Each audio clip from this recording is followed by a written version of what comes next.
Halo pemirsa, terbukti lalai. Selebgram Gaga Muhammad divonis 4,5 tahun penjara dalam kasus kecelakaan yang menyebabkan Laura Anna, mantan kekasihnya, lumpuh. Saya Nawayogi Kusuma, kita jumpa lagi di program Berita Kriminal. Bersama kita akan mengungkap dunia kejahatan dengan berbagai laporan kriminal dalam Sergap Investigasi.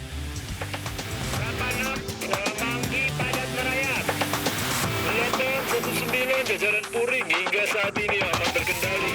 86, bantuannya, 87, jajaran kuda, 86. Diduga akibat korsleting listrik sebuah gudang mebel di Sukabumi, Jawa Barat ludes terbakar. Kebakaran terjadi malam hari, sempat membuat warga sekitar panik.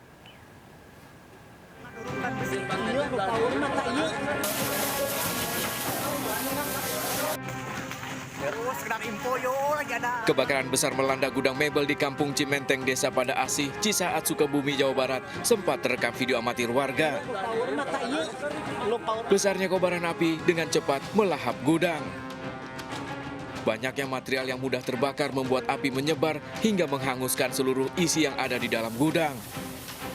Kebakaran yang terjadi pada malam hari ini sempat membuat warga sekitar panik berupaya memadamkan api dengan peralatan seadanya. Petugas pemadam kebakaran yang tiba di lokasi langsung berupaya menjinakkan api. Saksi menyebut api pertama kali muncul dari pojok bangunan yang terus membakar hingga membesar, diduga berasal dari korsleting listrik. Lihat api itu awalnya dari mana Pak? Sebelah mana? Dari sebelah pojok. Dari pojok ya? Dari pojok. Apinya awalnya kecil atau langsung besar Pak? Kayaknya langsung besar. Langsung besar. Ini yang terbakar emang apa Pak? Ini kebanyakan furnitur semacam lemari, ya, kasur, bed. Gudang Pak ya? Iya, gudang. Asal api dari konsleting yang sepeda, taksiran kerugian sekitar 100 juta. Berapa unit kendaraan yang paling terjunkan malam ini? Untuk diturunkan unit 3 unit, dari posko 1 2 unit, posko 2 1 unit. Tak ada korban dalam kejadian ini. Petugas masih menyelidiki penyebab pasti dari kebakaran ini. Dari Sukabumi, Jawa Barat, Budi Setiawan melaporkan.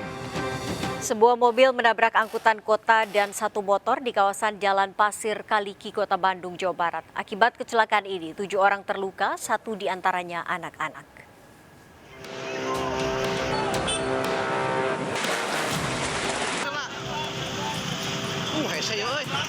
Salah Pak.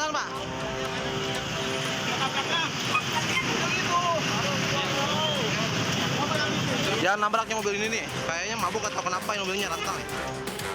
Kecelakaan beruntun melibatkan mobil sedan, angkutan kota dan satu motor ini terjadi di kawasan Jalan Pasir Kaliki, Kota Bandung. Dari kecelakaan ini seluruh kendaraan rusak parah akibat kerasnya benturan. Kecelakaan berawal saat mobil sedan yang ingin memutar balik dengan kecepatan tinggi hilang kendali. Di saat bersamaan, angkot melaju dari arah berlawanan terkejut, tak sempat menghindar hingga tabrakan pun terjadi. Pengemudi sedan berupaya tancap gas, menabrak sepeda motor hingga ringsek. Pas putar balik aja, pas putar balik, ya isinya kaget gitu kan, sakitnya ada tabrakan, jadi berhenti sebentar, akhirnya kesikat gitu. Si Mercy itu langsung muter terus gitu, nggak kendalikan lah istilahnya. Pengemudi Mercy-nya sini kemana berarti kan? Ya kayak orang mabuk lah. Kayak orang mabuk.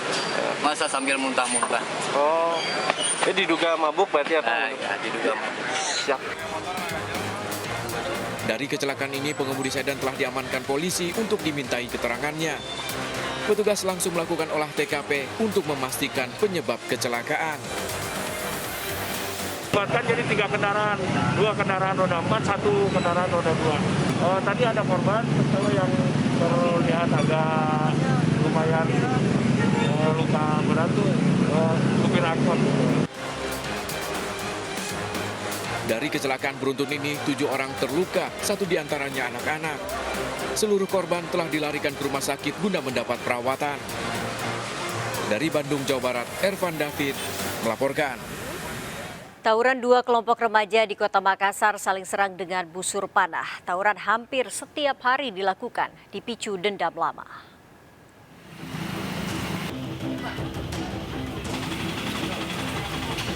Patroli rutin polisi menyisir sejumlah tempat di Kota Makassar karena hampir setiap malam terjadi tawuran. Polisi mengepung perkampungan Jalan Macini Gusuk karena sejumlah remaja terlibat saling serang. Namun polisi hanya menemukan penonton tawuran sementara para pelaku sudah kabur. Penonton tawuran para remaja juga diperiksa. Para pelaku menggunakan apa dan tawuran? Busur. Polisi mengamankan sejumlah busur yang ditemukan di lokasi tawuran. Dari Kota Makassar, Sulawesi Selatan, Muhammad Nurbone, iNews melaporkan. Sebuah tas berisi 2 HP milik keluarga pasien di Rumah Sakit Polri Kramat Jati, Jakarta Timur jadi sasaran pencuri. Aksi pelaku yang memanfaatkan korban saat tidur terekam CCTV.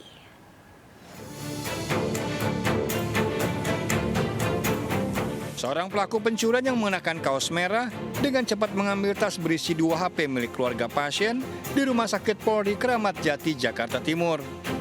Pelaku dengan santainya beraksi di samping gedung IGD saat beberapa keluarga pasien sedang tertidur.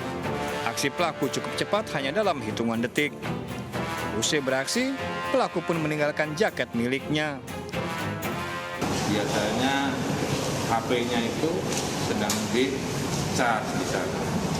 Gitu. Mungkin ada panggilan keluarganya yang sakit di gawat darurat atau apa gitu ya, tertinggal sebentar gitu. Untuk kasus pencurian ini kan waktunya juga cukup cepat.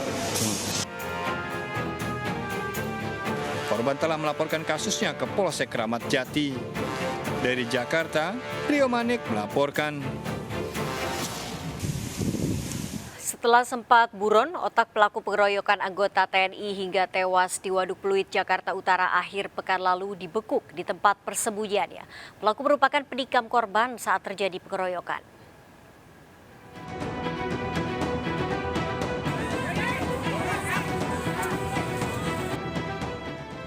Tersangka B, pelaku penikaman dalam aksi pengeroyokan anggota TNI yang tewas di Waduk Pluit, Penjaringan, Jakarta Utara, akhirnya tertangkap. B merupakan pelaku utama yang menikam Pratu S dalam insiden pengeroyokan salah sasaran Minggu dini hari lalu. Dalam aksi ini, 8 orang kelompok pelaku yang berada di lokasi 7 diantaranya telah diamankan. Dari 7 pelaku, 4 diantaranya telah ditetapkan sebagai tersangka. Aksi pengeroyokan ini terjadi karena kesalahpahaman saat para pelaku mencari seseorang hingga terlibat keributan dengan korban.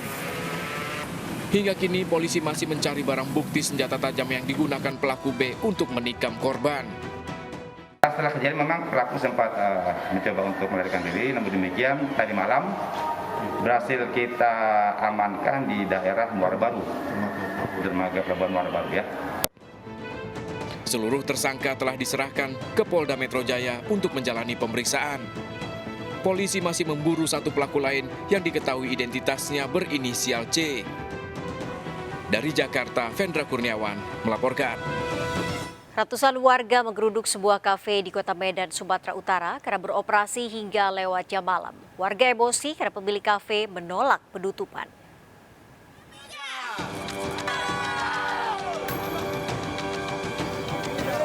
Ratusan warga mendatangi kafe di Jalan Flamboyan, Medan Sunggal, Kota Medan, meminta pemiliknya menutup.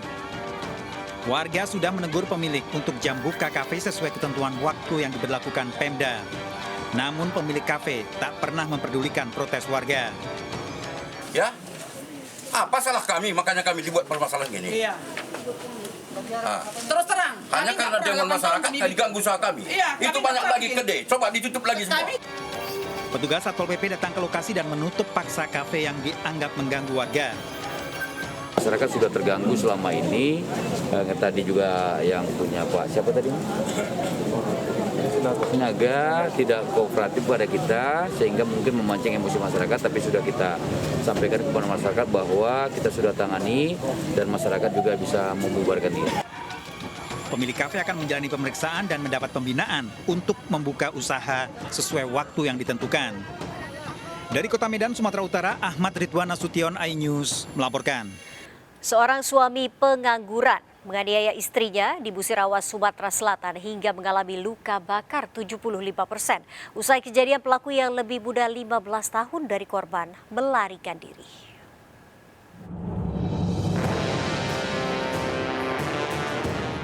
Garis polisi masih terpasang di lokasi penganiayaan seorang istri yang dilakukan suaminya di Musirawas, Sulawesi Selatan. Usai kejadian, pengunjung rumah sakit daerah Lubuk Linggau, Sumatera Selatan dikejutkan dengan korban luka bakar Fatimah 40 tahun. Warga Dusun 5 Tugu Mulyo, Musirawas, Sumatera Selatan ini mengalami luka bakar 75% setelah dianiaya suaminya Arianto 41 tahun.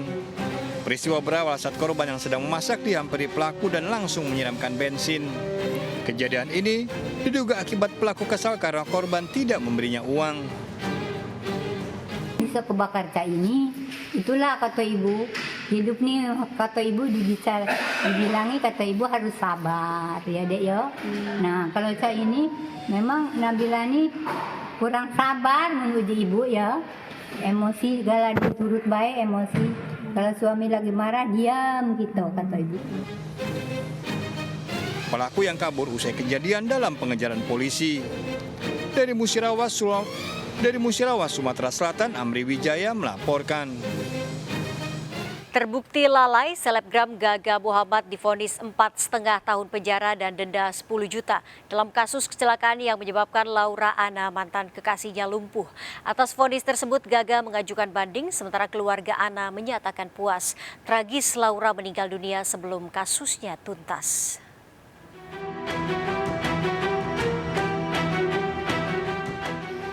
Yang menjatuhkan pidana pada terdakwa Gausam dan Alam Muhammad oleh karena itu dengan pidana penjara selama 4 tahun dan 6 bulan. Denda sebesar 10 juta rupiah. Selebgram Gaga Muhammad divonis 4,5 tahun penjara dan denda 10 juta rupiah oleh Majelis Hakim Pengadilan Negeri Jakarta Timur. Gaga terbukti lalai dan bersalah saat mengemudi hingga menyebabkan Laura Ana, mantan kekasihnya, lumpuh. Atas vonis hakim 4,5 tahun sesuai tuntutan jaksa penuntut umum, kuasa hukum Gaga Muhammad akan mengajukan banding. Beda pemandangan, beda pertimbangan. Majelis Hakim mempunyai persepsi tentang apa yang kami dalilkan itu menjadi asumsi. Padahal itu adalah fakta-fakta di persidangan, bukan asumsi, itu adalah realita yang ada di persidangan. Nanti saya akan ajukan semua di dalam persoalan banding yang akan datang, seperti itu. Sementara keluarga Laura Ana menyatakan puas atas vonis hakim tersebut. Dia yang paling ngerti, dia yang tahu, dan kalau menurut dia itu cukup, berarti ya sudah cukup. Dari pihak mereka akan mengajukan. Maksud aku, hukuman seberapa lama pun nggak akan cukup. Ya semoga aja dia sekarang udah bisa tenang karena udah selesai keputusan yang ini. Jadi semoga dia bisa. Dalam sidang sebelumnya, Gaga Muhammad mengaku lalai saat mengemudi hingga menyebabkan kecelakaan yang membuat Laura lumpuh 2 tahun lalu. Diduga Gaga mabuk saat mengemudi. Namun dalam pledoinya, Gaga juga menyebut Laura lalai karena tidak memakai sabuk pengaman. Gaga membantah tidak bertanggung jawab atas kecelakaan tersebut. 2 tahun berjuang, selebgram berusia 21 tahun ini meninggal dunia sebelum kasusnya tuntas. Dari Jakarta, Tim Liputan melaporkan. Mantan istri Bambang Pamungkas, Amalia Fujiawati, diperiksa penyidik Polres Depok atas kasus dugaan pencemaran nama baik yang dilaporkan sang mantan suami. Amalia Fujiawati jalani pemeriksaan di ruang Satreskrim Polres Metro Depok atas kasus pencemaran nama baik yang dilaporkan oleh Bambang Pamungkas, mantan suaminya. Amalia dituduh melanggar Undang-Undang Informasi dan Transaksi Elektronik ITE. Menurut kuasa hukum Amalia, kliennya tidak melakukan pencemaran nama baik dan hanya menyampaikan fakta hasil tes DNA kedua anaknya. Sebelumnya Bambang Pamungkas dilaporkan Amalia ke Polda Metro Jaya dalam kasus penelantaran anak. Sampaikan bahwa pencemaran nama baik itu kan harus memenuhi unsur, ya. Artinya apa yang tidak sesuai dengan fakta-fakta yang ada di lapangan. Akan tetapi klien kami menyampaikan adanya suatu bukti hasil DNA. Ya kan, supaya bahwa ini sudah ada fakta, mohon jangan lagi maksudnya berbicara di publik yang tidak sesuai dengan fakta. Bahwa memang ini anak benar-benar anaknya Bambang Pamungkas. Dari hasil tes DNA. Betul. Seorang anak di Kediri mengamuk menggunakan senjata tajam. Pelaku tega membunuh ibu kandung dan pamannya sendiri serta melukai seorang warga. Sergap investigasi segera kembali. 86, bantuannya, 87, jalan kuda. 86